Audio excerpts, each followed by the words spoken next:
Buenos días, esta es la clase de farmacología con el grupo D. Son exactamente las 11:33 del día 7 de mayo del año 2020. Esta es una semana especial porque vamos a empezar a avanzar una parte que es tan complicada pero tan bonita, que es la farmacología del sistema nervioso central. Bien, eh, antes de comenzar, algo que tenemos que hablar sobre el sistema nervioso central es conocer realmente cómo funciona. Tenemos que recordar, mi recomendación es que leamos un poco esta semana sobre el sistema nervioso central, eh, sí, procesos sinápticos, algo de fisiología y un poquito de anatomía, ¿de acuerdo? Para saber tronco, tallo, ganglios basales y todo lo demás. Vamos a comenzar con los fármacos más utilizados a nivel mundial, bien, en procesos de antidepresivos, hipnóticos, sedantes, inductores del sueño. A nivel mundial, los ansiolíticos son los más utilizados, tanto con receta como sin receta. ¿Para qué? Justamente para tratar trastornos de ansiedad y de estrés principalmente. ¿Ya? De todos estos, los principales son las benzodiazepinas. Bien, las benzodiazepinas, ¿de qué manera van a actuar? Estos lo que van a actuar va a ser sobre los receptores GABA, los receptores del ácido gamma aminobutírico. Lo que hacen a nivel del receptor es ensanchar, digamos, abren un poco más la entrada del cloro. Bien, recordamos bien que los iones de cloro son iones de carga negativa, que es lo que van a resultar, va a hacer que la célula, que la neurona se relaje. Bien, la sinapsis en ese momento va a empezar a disminuir, lo que va a inducir la disminución de la actividad neuronal. Ese fenómeno se llama hiperpolarización. ¿De acuerdo? Al hiperpolarizarse, la célula va a dejar de emitir señales sinápticas y también va a disminuir la actividad neurológica. Entonces, esto no actúa directamente como un inductor del sueño, no directamente corta el proceso sináptico, disminuyendo la actividad neurológica. ¿De acuerdo? ¿Alguien más tiene problemas con el audio? No. Uh, Doctor. bueno, revísenlo porque hay alguien que tiene problemas. Tal vez sea un problema del teléfono, posiblemente. Perdón.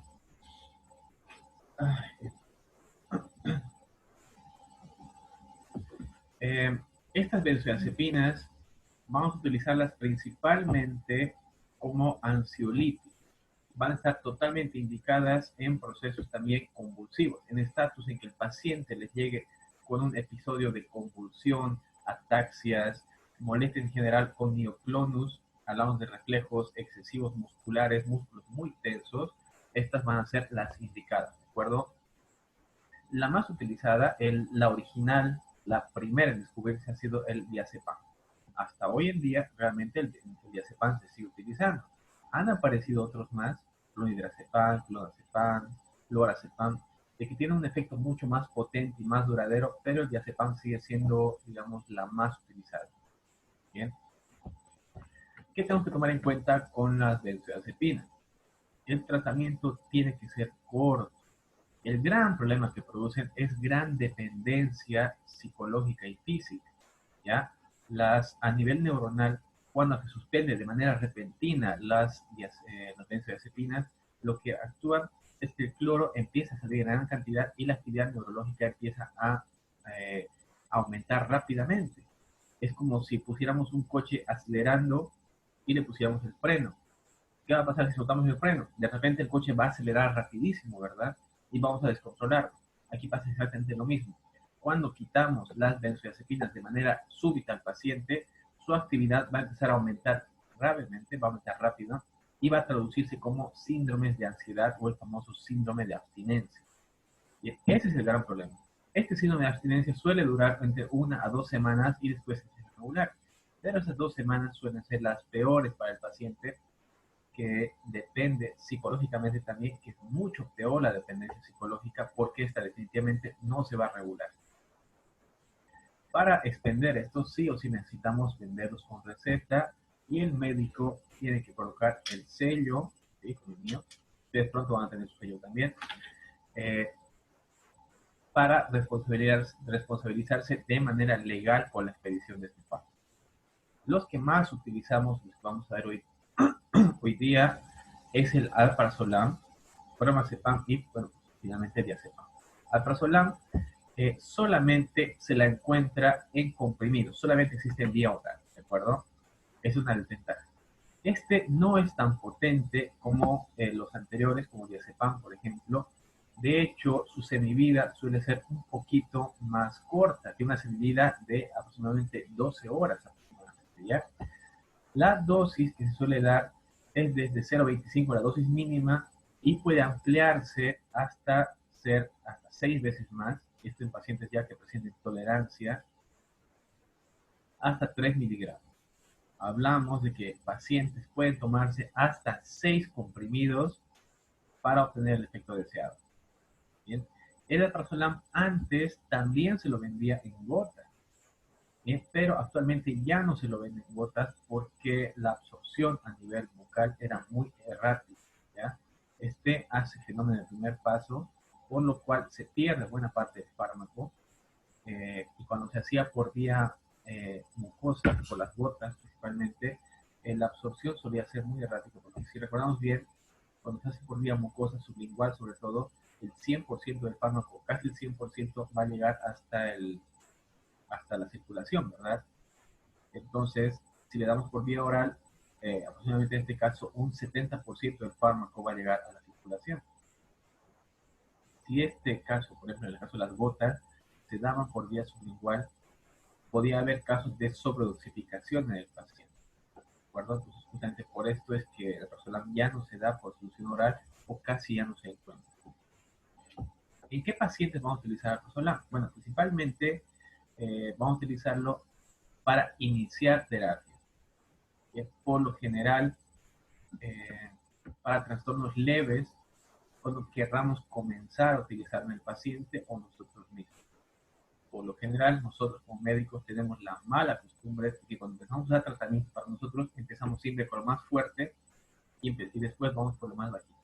Y con el paciente es al revés, empezamos con lo más leve y empezamos a subirle. ¿En qué pacientes vamos a utilizarlo? Pacientes que toleren la vía oral.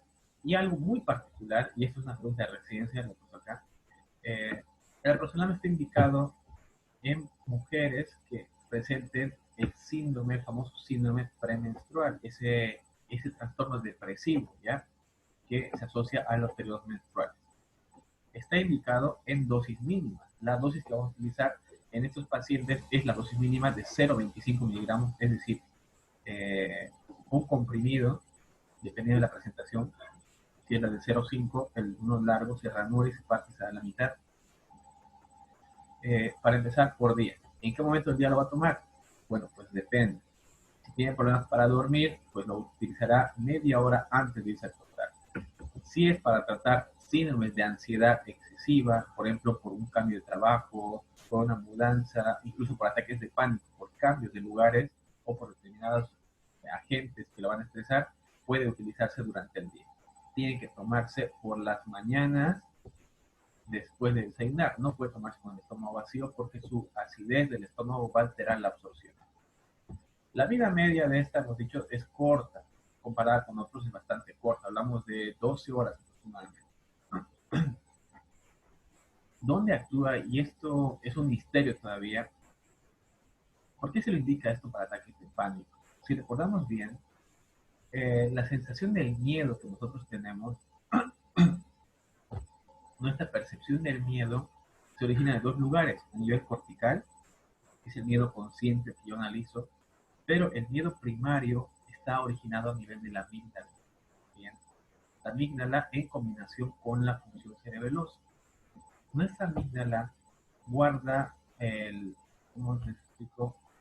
Es el llamado miedo psicológico. Bien.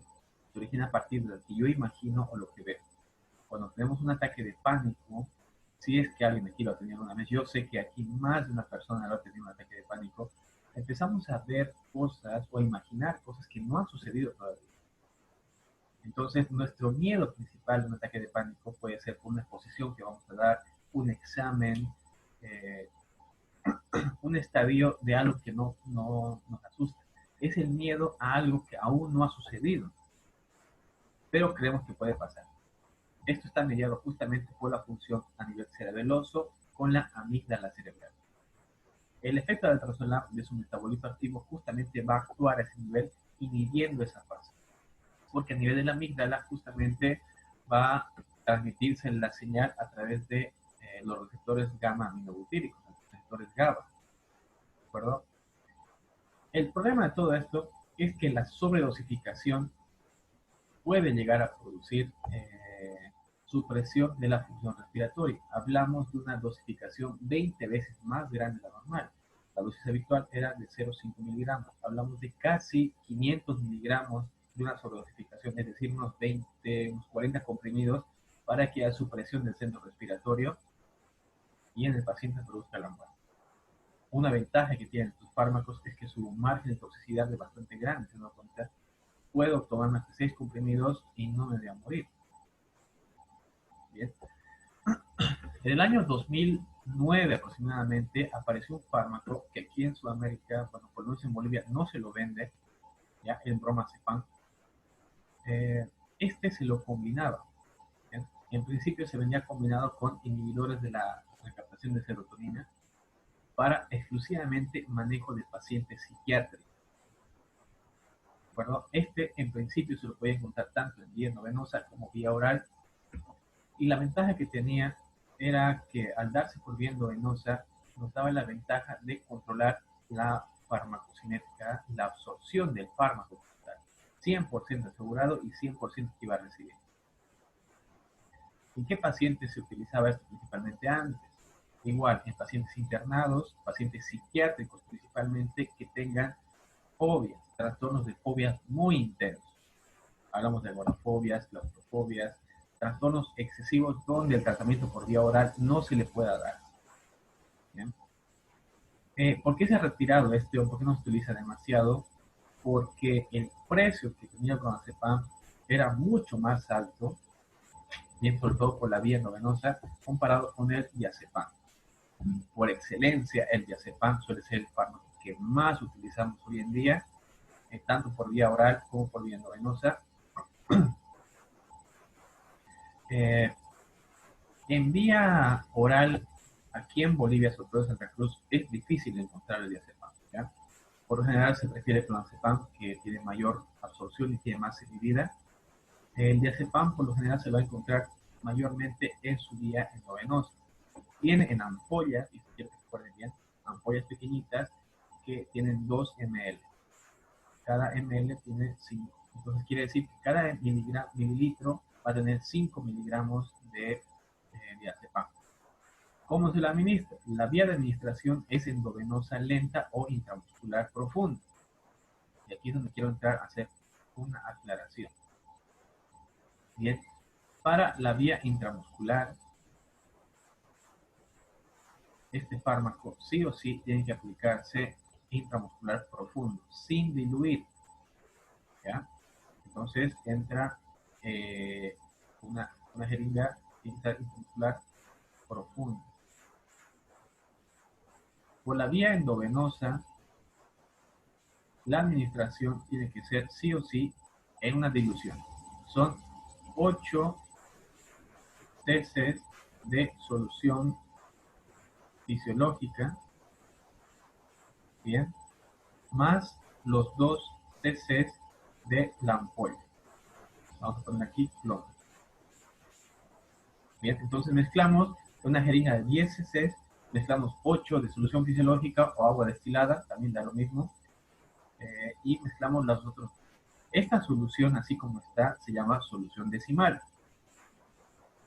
Si el paciente o la paciente tiene una crisis muy grave, hablamos de un estatus convulsivo, un estatus de miocloro, tenso los músculos, o un estado de pánico exagerado, se aplican los 10 cc, es decir, toda la jeringa por vía endovenosa en disolución lenta. No cometan el error de pasarla rápido. Tienen que entrar lentamente en la solución. ¿De acuerdo?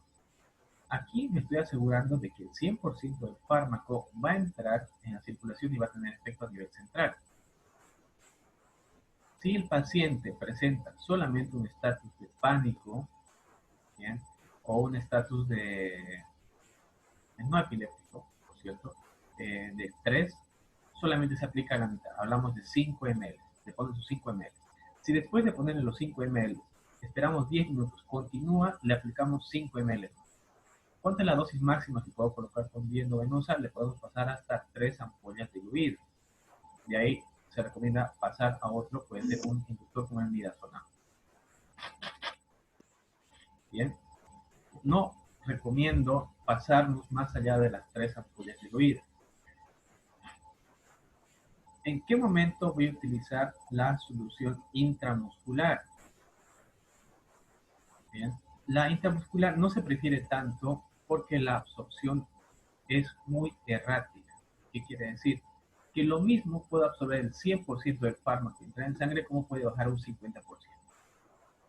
En el libro de Flores, si es que lo leen, o sí, en el Flores, nos refiere justamente que la tasa de absorción por vía intramuscular siempre va a ser menor al 80%. ¿Qué ventaja me da la intramuscular? Que es rápido. Bien, para la endovenosa, por lo general, estos pacientes que van a llegar con crisis de pánico, van a llegar muy exaltados, va a ser muy difícil canalizarlos, lo digo por experiencia. Entonces, cuando el paciente presente un estatus así convulsivo, esté moviéndose mucho y no sea posible la vía endovenosa, directamente la ampolla como tal, los 2 ml intramusculares rápidamente. Bien, aunque sea el 80%, va a tener efecto en el paciente y, bueno, vamos a tener una respuesta inmediata. En niños no se recomienda las inyecciones. En niños con estatus convulsivo, lo que se hace es utilizar supositorios. En mi mochila siempre traigo 1 o 2 supositorios de diazepam. Este también, por cierto, aquí no lo dice, la presentación es también en supositorios. ¿Estos en qué pacientes se va a utilizar? En niños, principalmente, que tengan estatus convulsivos, puede ser por fiebre. Hace un tiempo atrás me llegó un niño que estaba con una faringomielitis intensa y tenía una fiebre, llegó la fiebre hasta 40.5. Ya a partir de 40 grados empezamos a convulsionar. Este niño llegó con convulsiones justamente. Y colocarles esto por vía endovenosa como anticonvulsivante es muy riesgoso, porque la dosis que tiene que calcular es una dosis exacta. Si nos pasamos de eso, podemos producir supresión del centro respiratorio. Entonces, la mejor suele ser la intramuscular en dilución y si tienen disponible, pues los supositorios de diazepam. ¿De acuerdo?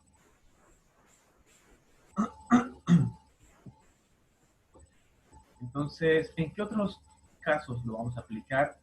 En pacientes que estén abandonando tabaco, pacientes que estén dejando de beber, en el caso de las crisis de pánico, por ejemplo, porque dan los síndromes de abstinencia, y rara vez, no lo recomiendo realmente, en pacientes que tengan problemas para dormir.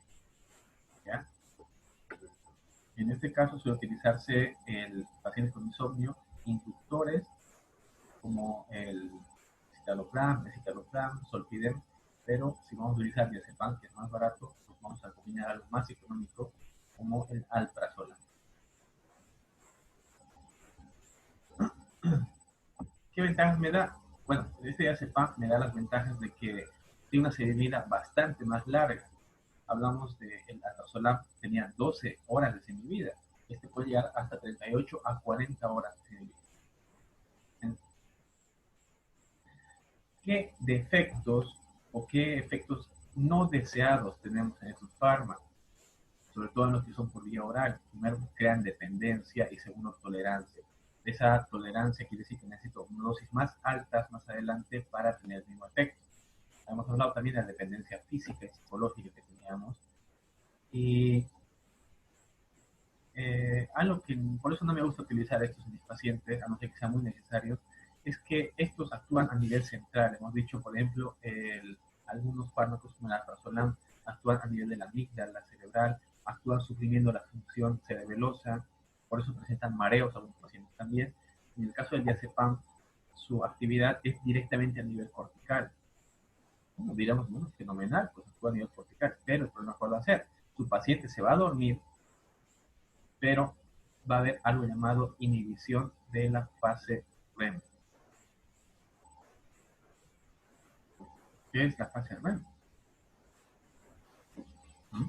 ¿Se acuerdan a nivel del sueño qué quiere decir fase REM? ¿Alguien está por ahí?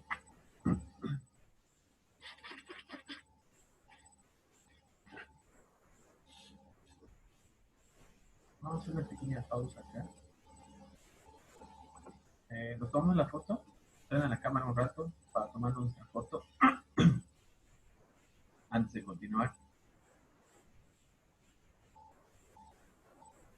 Últimamente, ¿quiénes de aquí están teniendo pesadillas? ¿Nadie? Hace un tiempo atrás se hablaba de un tipo de pesadillas colectivas, ¿no? Dado por el coronavirus, por la cuarentena y todo eso. Se hablaba sobre pesadillas colectivas, ¿no? Entonces se empezó a poner muy de moda. De hecho, ahora bastante gente me está pidiendo su receta para su clonazepam. Se me olvidó para la foto. Una, dos, tres. Esas sonrisas forzadas están pensando en almorzar ustedes ya, ¿no? Bien, apaguen la cámara si quieren y vamos a poner la pizarra. ¿Ya? Ya con esto vamos a ir a almorzar. Lo que pasa es que, vamos a poner acá, al dormir, cuando nosotros vamos a acostarnos, hay una fase inicial, vamos a poner la fase de inducción, la fase de inducción del sueño, ¿ya? Este es mi sueño, ¿sí? El sueño de la primera fase, la fase de inducción, es la fase en la que estamos así con la cabeza medio caída, con los ojos nos pesan, empezamos a bostezar, ¿verdad? De la fase de inducción hay un periodo más o menos de 20 minutos antes de entrar en el sueño profundo. ¿Bien? Esta fase de aquí, la fase del sueño profundo, es donde se produce un fenómeno muy particular. ¿Ya? Suelen aparecer alucinaciones que se llaman acá, alucinaciones hipnagógicas. ¿Ya? ¿En qué consiste esto? Las alucinaciones hipnagógicas se van a dar en la fase en la que yo, mi cuerpo, ya está dormido. Todo mi sistema nervioso, empieza el periférico, empieza a producir aletargamiento o adormecimiento de los músculos. Es decir, que mi cerebro está despierto todavía, pero todo mi cuerpo está dormido. Es esa terrible sensación que tenemos de que podemos mirar todo alrededor, pero no podemos mover. En ese momento aparecen los llamados terrores nocturnos, en que estamos despiertos, miramos todo alrededor, nuestro cerebro está soñando, está empezando la fase REM, pero nuestro cuerpo no se puede mover. Estos terrores nocturnos son bastante comunes cuando hay periodos de estrés, o también se suele decir que son posturales. Cuando dormimos boca arriba, es más probable que aparezcan estas alucinaciones. Esos terrores nocturnos se dan por una combinación en que yo estoy medio dormido, mi cerebro está dormido y está empezando a soñar, y además mi cuerpo ya está completamente adormecido. Para pacientes que presentan estos terrores nocturnos o alucinaciones hipnagógicas, sí suele recomendarse el uso de clonazepam, ¿ya? Para inhibir esta fase de alucinaciones hipnagógicas. ¿Cuál es la desventaja del clonazepam, bromazepam, diazepam, alprazolam? Y vamos también clona, alprazolam. Hablamos de que no va a haber esa sensación de miedo ni pesadillas que se originan en la amígdala y en el hipocampo. ¿Por qué? Porque van a estar suprimidos, ¿verdad? Sin embargo, yo, al no tener sueños malos, tampoco voy a tener sueños buenos. ¿Por qué? Porque la fase REM, la fase del sueño como tal, se va a anular. Es decir, que no voy a tener sueños ni feos ni bonitos, ninguno. El paciente durante toda la noche va a entrar en un estadio de adormecimiento total, como si estuviera anestesiado. Ventaja, me libro de las pesadillas, me libro del estrés que hay de estar medio dormido, medio despierto, de estas alucinaciones nocturnas o terrores nocturnos, pero al día siguiente me voy a despertar mucho más cansado y con dolor de cabeza. Recordemos bien, y este mecanismo del sueño, que la fase REM, la fase donde estoy soñando, es la fase en que mi cerebro se está reorganizando, es una fase de relajación. Si esta fase se inhibe, es como mi cerebro, como si el portátil lo apagáramos de repente, desenchufándolo, dándole la batería y lo encendiéramos rápido. Va a tardar mucho en levantarse el sistema, ¿verdad? Para los que tienen portátiles o teléfonos, saben que cuando se quita la batería de inmediato, se suele arruinar el sistema. Tarda mucho más en levantarse, ¿verdad? Aquí pasa lo mismo. Si cortamos la fase REM, va a ser como desenchufarnos automáticamente y al despertar por la mañana, el paciente va a despertar y va a tardar bastante en reaccionar. Bien, va a haber adormecimiento, va a haber mareos, porque estamos obligando a nuestro sistema a levantarse otra vez. Todo esto porque se anula la fase. De hecho, un efecto secundario indeseable de este clonazepam suele ser justamente ese cansancio, como aquí, mareos,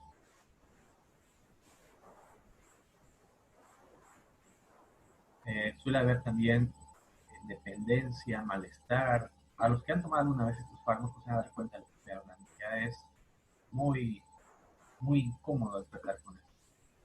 Entonces, el efecto secundario que encontramos justamente de estos fármacos suele ser el de que al inhibirse la fase REM no hay un sueño adecuado, no hay descanso neurológico y las neuronas al día siguiente, cuando despertamos, pues, tenemos estos síntomas indeseables en el paciente. Bien. Sin mencionar también la extrema dependencia que suele tener. Por ello, hoy en día ya no se utilizan estos para trastornos, sino en lo personal yo recomiendo los llamados inductores del sueño, que son una generación de fármacos que lo que hacen es iniciarnos en la fase del sueño, nos hacen dormir, pierden su efecto y me permiten a mí tener fase REM. ¿Cuáles son estos? Pues el Solpidem, Soticlona, ¿bien? Que inhiben justamente que nos digan más adelante. ¿De acuerdo? Eh, Aparte de esto, existe un grupo muy particular que son conformados por clonazepam y triazolam, que además de todo esto van a tener un efecto hipnótico. Este efecto hipnótico es el que hemos hablado ahora mismo, que suprime esa fase REM y en esos pacientes va a presentar ese efecto. ¿Bien? En el caso del clonazepam, por ejemplo, su presentación va a ser igual en ampollas, va a ser también una presentación en solución oral y también lo vamos a encontrar en esos pacientes en vía, en vía de supositorio. La ventaja de clonazepam es que tiene una semivida mucho más larga. Hablamos de casi 2 días y un poquito más de semivida, que es bastante prolongada cuando es por vía oral. El más potente, las ampollas de clonazepam, las encontramos también para tratamientos de estatus convulsivo.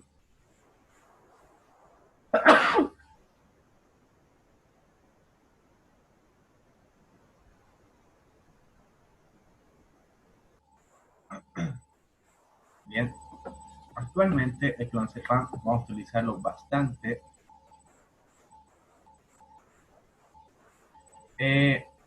Xiomara me está preguntando si el armonil entra en el grupo de benzodiazepinas. Bueno, armonil es un compuesto, ¿ya? Armonil, si mal no recuerdo, tiene ciclobenzaprida, tiene valeriana y no estoy seguro, la verdad, tengo que revisarlo si tiene una benzodiazepina, ¿ya?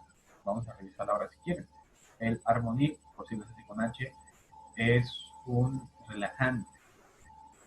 Hasta donde recuerdo, déjenme que lo averigüe, si no estoy mal, el armonil no contiene benzodiazepinas, sino tiene relajantes musculares. Su base es la ciclobenzaprida. De todas maneras, lo voy a averiguar, porque la verdad es que ahorita no me acuerdo. Bien. Este clonazepam, las interacciones más comunes que vamos a encontrar va a ser la interacción con alcohol. Bien, cuando se combina con alcohol, lo que hace es potenciar su efecto casi al doble. Entonces, lo que estamos encontrando es una interacción positiva que hace que el clonazepam aumente su semivida, lo que puede prolongar. Hablamos de que si antes duraba 24, 48 horas, su efecto puede prolongarse durante hasta 60, 70 horas aproximadamente. Además que el efecto va a ser mucho más profundo, lo que nos lleva a las conocidas sobredosificaciones que hay por clonazepam combinado con alcohol. Bien, la clase la voy a terminar un poquito antes ahora. Vamos a continuar mañana con las benzodiazepinas.